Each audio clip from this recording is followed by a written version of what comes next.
Mga kaprops, dito tayo ngayon sa property na for sale. Ito ay matatagpuan natin sa bayan ng Fami, Laguna. Katabi lang po ito ng kalsada. So, yan lang po. Dikit na dikit.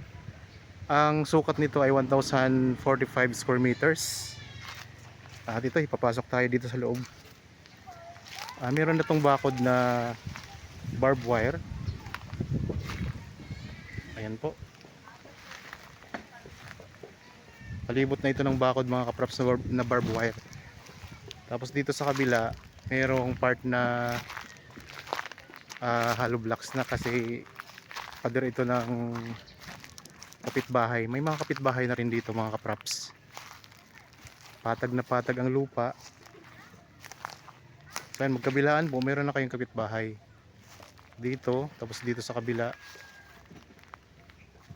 tapos sa harapan po ng property. Yan, may mga nakatira na rin po dito. So dito may mga tanim na mga papaya. So patag na patag ang lupa mga kaprops. Malapit lang po ito sa bayan ng Fami, sa town proper. Ang korte ng lupa mga kaprops ay square o parisukat mga kaprops. So dito, punta tayo dito sa bandang likuran. Ulitin ko lang po, ang sukat nito ay 1,045 square meters. Ito ay titulado.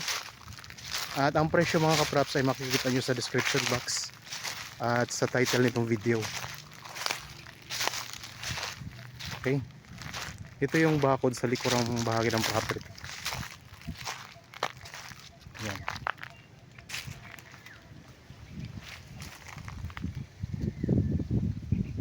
Pwede pong ipasok ang sasakyan dito kasi katabi lang ito ng kalsada mga kaprops. So ang tanim lang niya dito mga papaya mga kaprops, pero ano na siya, patapos na rin yung mga papaya. Mamamatay na rin yan. So sakaling interested kayo sa property, pwede kayong makipag-ugnayan sa amin sa pamamagitan po ng pag-text o kaya chat. Nandyan po ang aming mga contact details sa description box itong video mga kaprops. Okay, yan lang po ang kalsada mga kaprops. Ikot ko lang po ang video para may idea kayo sa palibot ng property. Ang Fami mga kaprops sa katabi lang ng Siniloan, Laguna. Malapit na rin po ito sa probinsya ng Rizal at probinsya ng Quezon.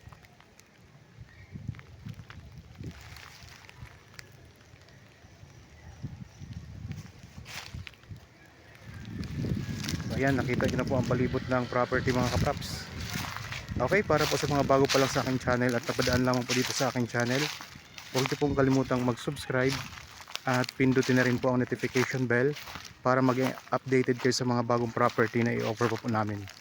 Maraming salamat po, lagi tayong mag-ingat at God bless po sa ating lahat mga kaprops.